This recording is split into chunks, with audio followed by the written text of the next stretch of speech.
Bismillahirrahmanirrahim. Assalamualaikum warahmatullahi wabarakatuh.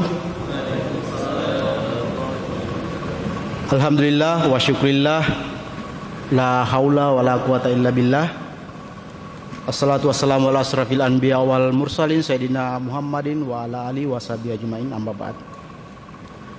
Ya syukur alhamdulillah, henti-hentinya kita selalu bersyukur kepada Allah Subhanahu wa taala atas segala limpahan nikmat dan karunia-Nya kepada kita semua. Kita diberikan umur yang panjang, kita diberikan kesehatan, sehingga kita masih bisa beraktivitas, beribadah dengan tenang di siang hari ini di masjid kita yang tercinta ini. Salawat serta salam kita wajib kirimkan kepada Nabi Allah Nabi Muhammad sallallahu alaihi wasallam, la nabiyya ba'dah, sebagai nabi yang telah membawa risalah Islam kepada kita semua. Pertama-tama saya mengucapkan terima kasih kepada UPT PKD atas kesempatan yang diberikan kepada saya untuk berbicara di depan Bapak Ibu sekalian. Nah, pada kesempatan ini ya mungkin saya ingin mengangkat suatu tema terkait nafsa ya, narkotika, psikotropika dan zat adiktif ya. Beberapa waktu yang lalu kita sempat dikagetkan ya dengan pemberitaan di media bahwa ada penemuan narkoba ya di salah satu kampus di Makassar, dan itu cukup viral bukan hanya di Makassar saja tapi sampai ke nasional. Peristiwa ini memberikan isyarat kepada kita semua bahwa ya kampus itu memang sudah dimasuki, sudah masuk, pengaruh narkoba sudah masuk, karena memang menurut data BNN bahwa di atas 80% pengguna narkoba itu di usia 15 sampai 38 tahun, dan itu adalah usia-usia mahasiswa kita.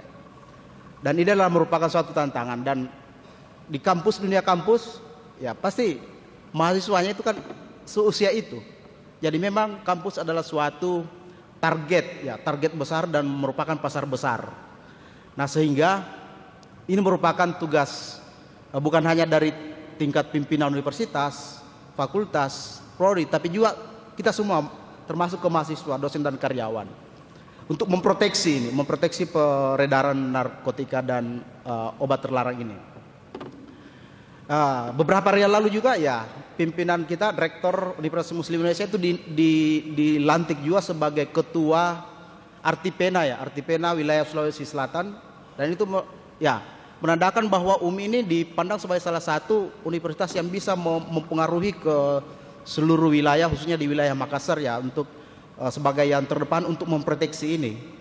Dan jangan sampai rektor kita ini sebagai ketua ternyata ada yang sampai di sekitar kita tidak mencegah. Nah, itu juga bagian daripada menjaga kampus kita, dan tentu menjaga juga pimpinan kita. Kan masa ketuanya Artipena terus di dalam ada yang ini yang perlu kita jaga bersama-sama ya. Nah, dampak buruk dari narkotika, psikotropika dan zat adiktif ini sangat besar. Ini sudah disampaikan juga bahwa dalam Al-Quran disampaikan ya, dalam surah A'raf ayat 157, wa yuhillu lahumut thayyibati wa yuharrimu alaihimul khaba'is, yang artinya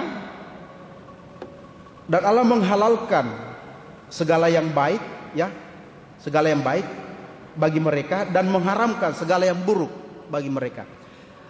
Narkotika, psikotropika dan zat adiktif itu adalah barang yang buruk untuk tubuh, buruk secara fisik ya, secara fisik dampaknya negatif terhadap fisik, psikis maupun sosial ya. Jadi ada 3 dampak yang bisa ditimbulkan ya. Kita lihat secara fisik ya.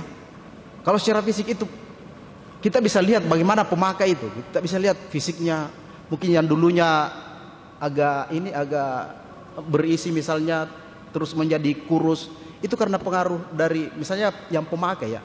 Itu kentara kelihatan pengaruhnya. Dan belum lagi dampak terhadap organ dalam vital ya, organ vital. Kita lihat contoh ya, ganja. Ya, ganja ini menurut report tahun 2022 bahwa ganja ini salah satu yang banyak juga dikonsumsi oleh masyarakat dunia. Dan di ganja itu ada namanya senyawa bahan alam yang namanya tetrahydro cannabinoid, kanabis ya. Jadi itu THC ya. Senyawa aktifnya itu, senyawa aktifnya. Dan itu senyawa itu kita tahu ya, kalau senyawa kimia itu, senyawa obat itu sebenarnya dekat dengan racun, Bapak Ibu sekalian. Itu dekat dengan racun karena sedikit saja naik dosis bisa toksik. Toksik itu bisa menyebabkan kematian. Begitu THC ini seperti itu, dia senyawa ini mampu mempercepat denyut jantung itu.